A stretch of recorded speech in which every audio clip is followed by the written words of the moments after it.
The state of the economy is...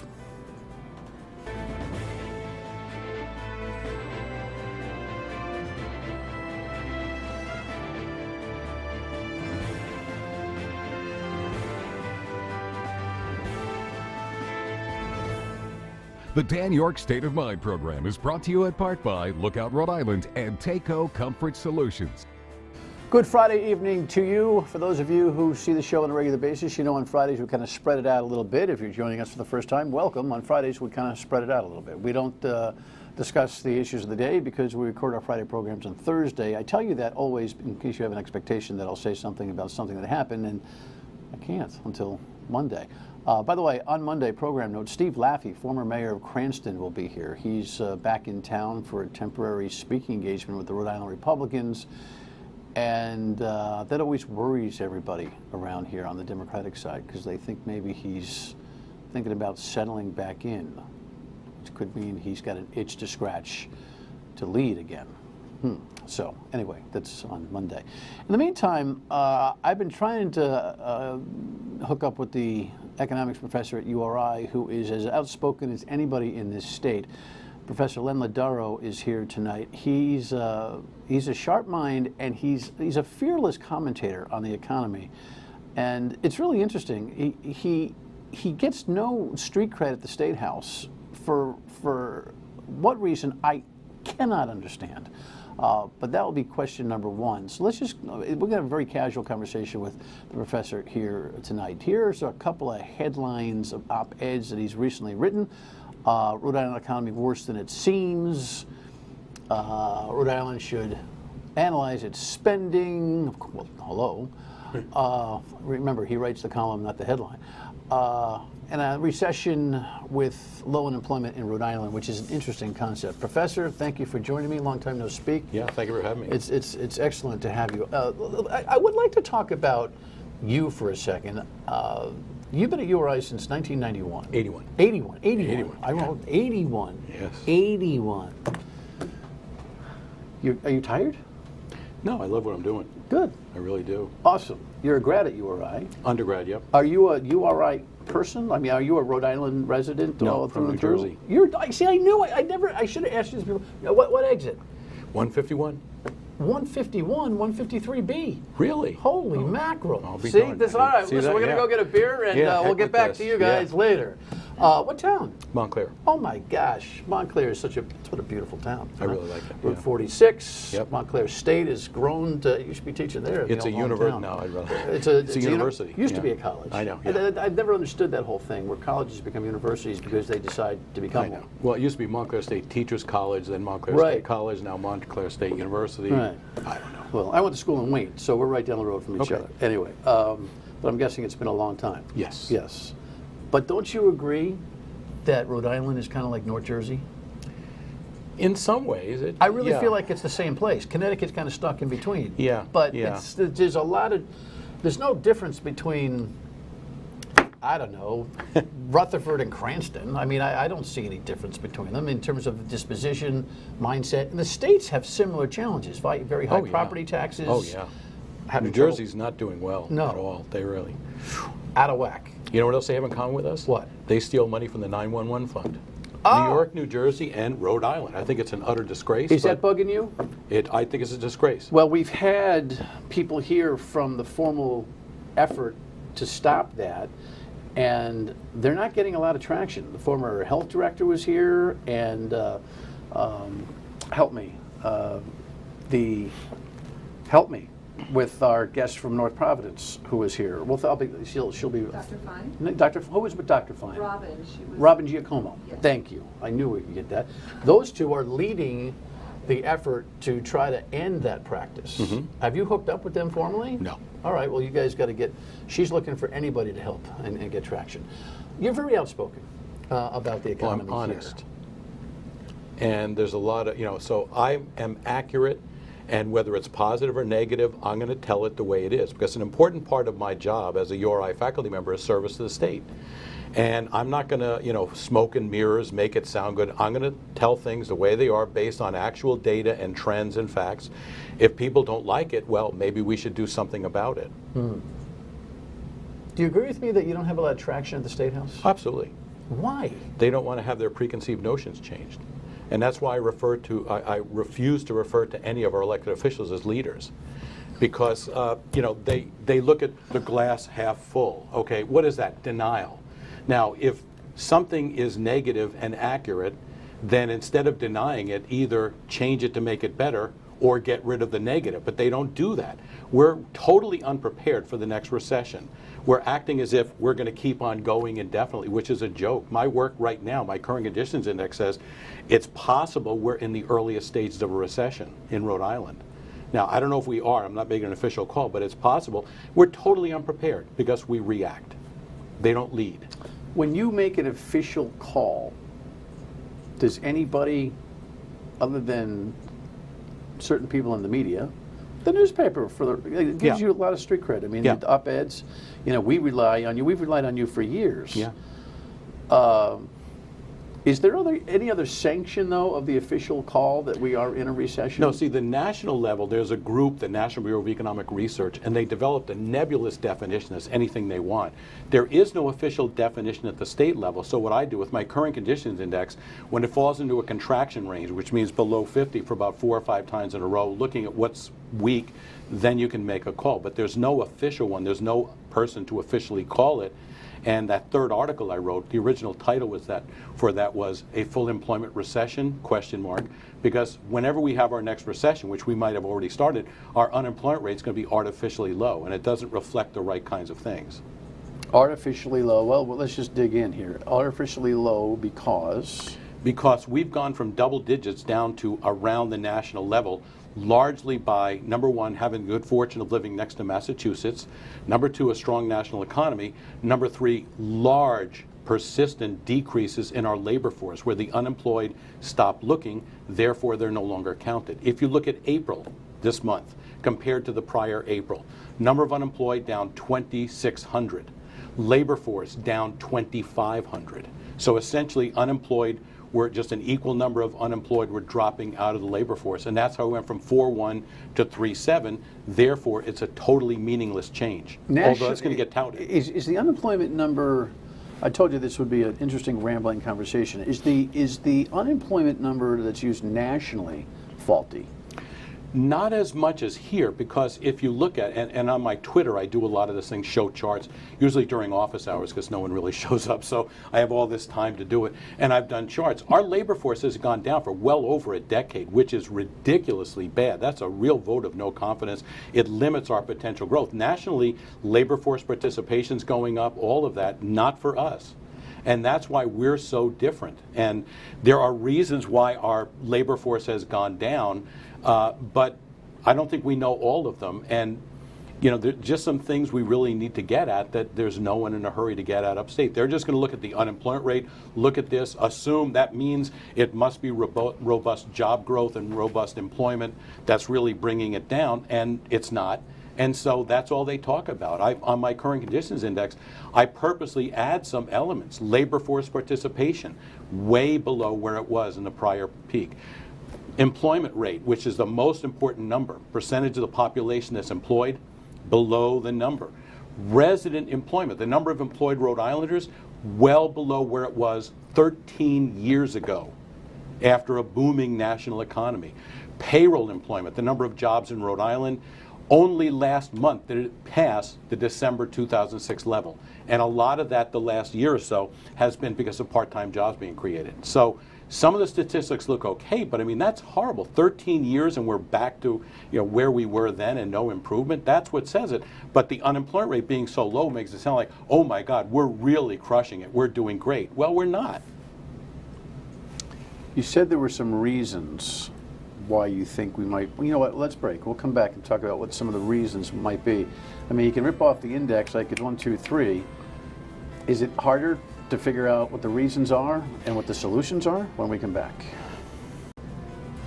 So, Professor Lardaro, you list all those index numbers. I'm guessing that your indexes are common to most economists' judgment of state economies? Most of them, but I did make one exception. Because of Rhode Island, it's such an idiosyncratic state. I had the unemployment rate as an indicator, which makes perfect sense, but knowing the long history where Rhode Island's unemployment rate has gone down by people dropping out, I include the labor force and the unemployment rate.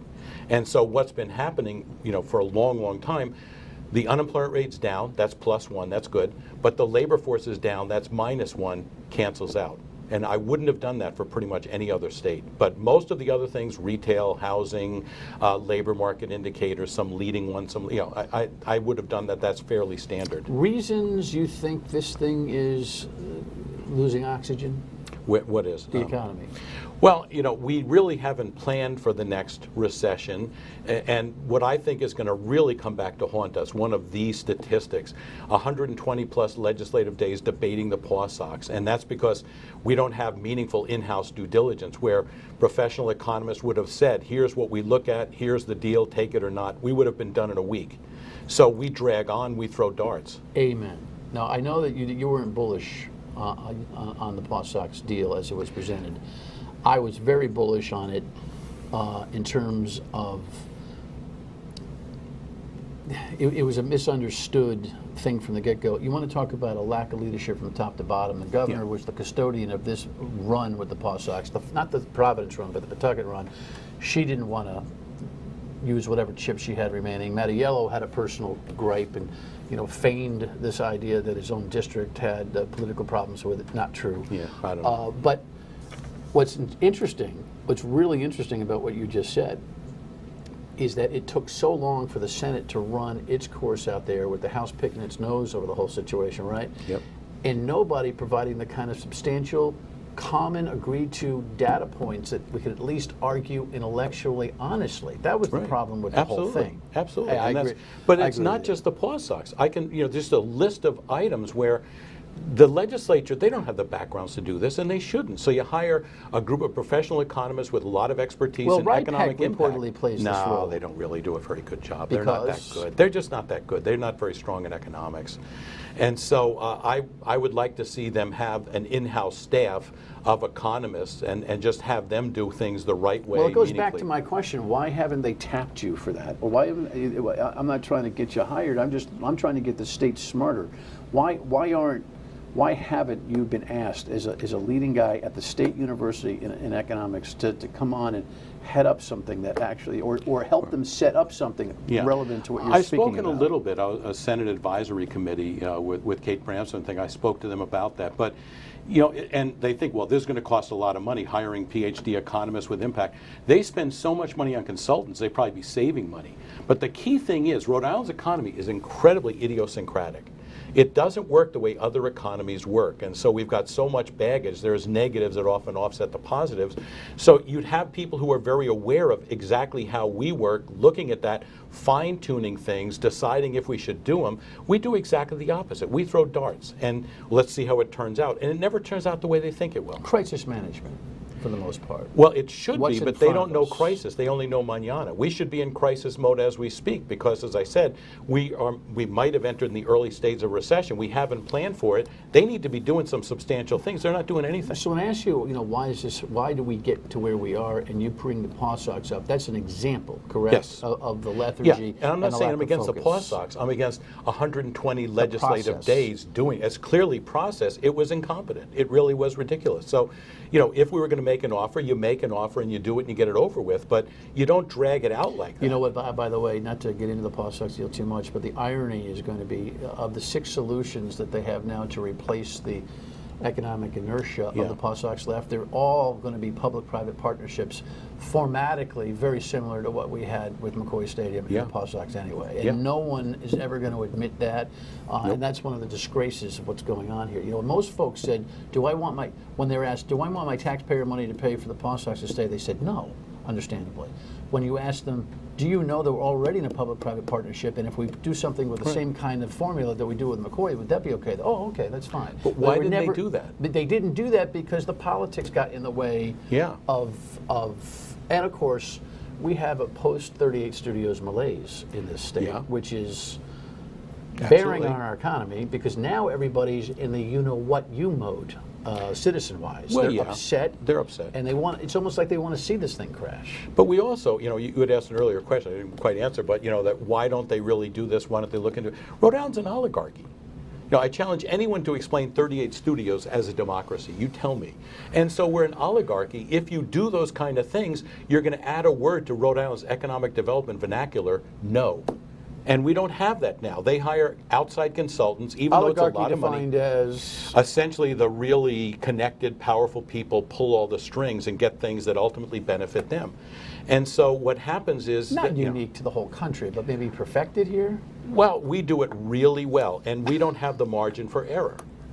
See, the bottom line is everything changed for Rhode Island at the end of 1987. We became a post-manufacturing economy, and that changes everything. It's a job is no longer full-time with fringe benefits. Layoffs occur, good times and bad, blue collar, white collar, and if you're going to gain momentum, if you're going to have growth, you have to earn it by being proactive and reinventing yourself.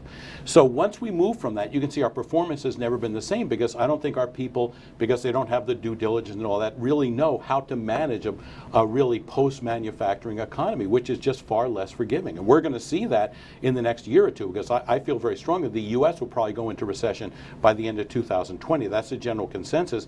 I had to make up a term, FILO, first in, last out, so we might already be, and we typically go in well before everyone else. And that history will bear that out. Our employment peaked in December of 2006, about a year before the U.S., a year and a half and things. We came out in 2010 or 11, well beyond everybody else. So we need to change that, and some of these things that are being done sound good, they're okay around the edges. We've kind of handcuffed that Commerce Corporation because they don't have the in-house due diligence and things. So it's just haphazard. Let me use the right word. The word that I normally say when I speak publicly is amateurish by the norms of the information age. All right, so if the professor could wave a magic wand, what would it be next? By the way, before I ask you what the ultimate solution is, if there is one, recessions and a national recession, a natural ebb and flow or cause and effect? Well, they can come based on an ebb and flow, but a lot of times there's a precipitating element. Back in the 90s when energy prices got yanked very high very quickly, that just put us over the edge. So it can be that. Recessions don't die of old age nationally, so something will push you over. We had the financial things with the collateral debt obligations, the credit default swaps threw us into there. Right. So there are things there. There are things to worry about now. Corporate debt. There's a lot of corporations right on the precipice of going into junk, and if they get knocked over, that's going to really change things around. Car market, loans have really gotten bad, housing's falling apart. So there's a lot of worries, but I think we can still go a little bit farther. The trade war could be the tipping element That's here. what I was going to ask. Does he know what he's doing? No. And I'm not trying to be disrespectful, but their notions of international trade are just wrong. I mean, it's not a zero-sum game. There can be both sides winners. If we have a balance of trade deficit, no one's stealing for us because no one's forcing us to buy Chinese goods. In fact, the balance of trade deficit gets bigger when your economy does better because we buy more foreign stuff. It's actually beneficial. It makes the quality of American goods better from the competition. So the tariffs are now causing a lot of cost to go up for firms at a time when demand is weakening. That's not a good combination. And for some companies, I think if we go that $325 billion of tariffs, that's going to be enough that could be the decisive element. There's not a lot. There are smart voices like yours murmuring, but there doesn't seem to be anybody who stands up and says, this is economic suicide. What are you doing? Well, there are some, but they don't get the press coverage on the CNBCs or the Fox businesses or Bloomberg, who I missed terribly. They took that off Verizon, so I have to watch CNBC. But there are them, but they're still in denial because we had a tax cut, therefore it should lead us indefinitely. And they're looking at current things, what are called coincident. In other words, employment's good, the unemployment rate's low, interest rates are low, so we should be doing real well, everything's just going to pick up. To the people on TV, everything's a buying opportunity. Just like if you fall off a cliff, that's okay. It's a landing opportunity. You know, it's just ridiculous. So they're missing, it's not where you are, it's not where you've been, it's where you're going. Is And this momentum is recession slowing that down. you predict up down the line, is it going to be brutal or just a... Not like the last one, thank God. Nothing's going to be like that. But there's already signs, what's called the yield curve inverting, that 10-year bond yields went below 3 months.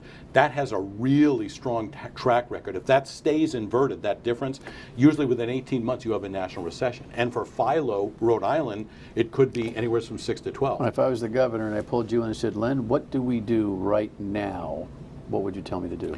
Well, first of all, we wasted so many times. It's not like, you know, we just press a button and, okay, we're all right. We don't even know how to succeed as a post-manufacturing economy. Spilt milk. What do I do now? I would start by, and I've spoken to some people in the legislature, you know, develop an in-house due diligence capability and start researching policies, getting a knowledge base on how our economy works, how it does, have them start But you have doing the grip impact. on it. Is there a thing, you know, notwithstanding that being a great idea, is there a thing that we should be doing now? Well, you know, I think we've got to look more at our tax climate, our regulations even more. They've done some good things about that finally, because we wasted 4 years with the Which tax ought to be adjusted when?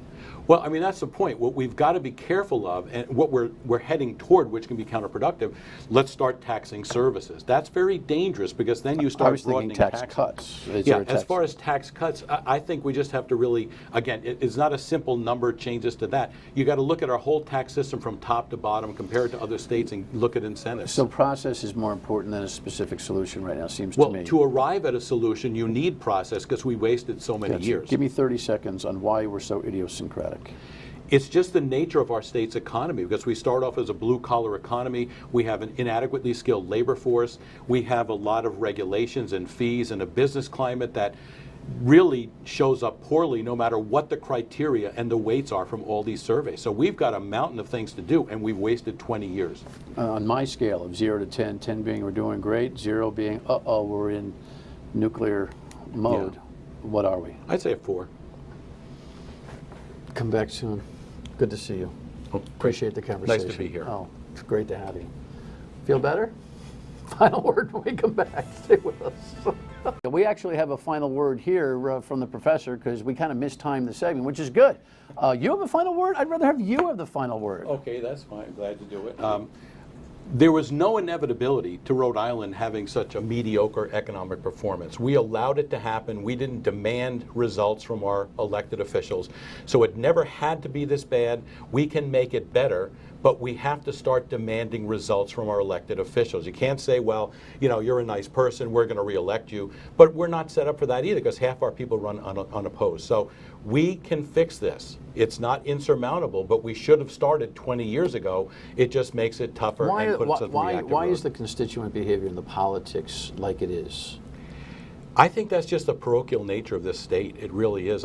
For one That factors into the idiosyncratic thing. I mean, I made up a term for our elected officials. They're paropic, which is parochial plus myopic. And that's really a nightmare when it comes to Why do we policy. accept that? Because everyone's got somebody that's in...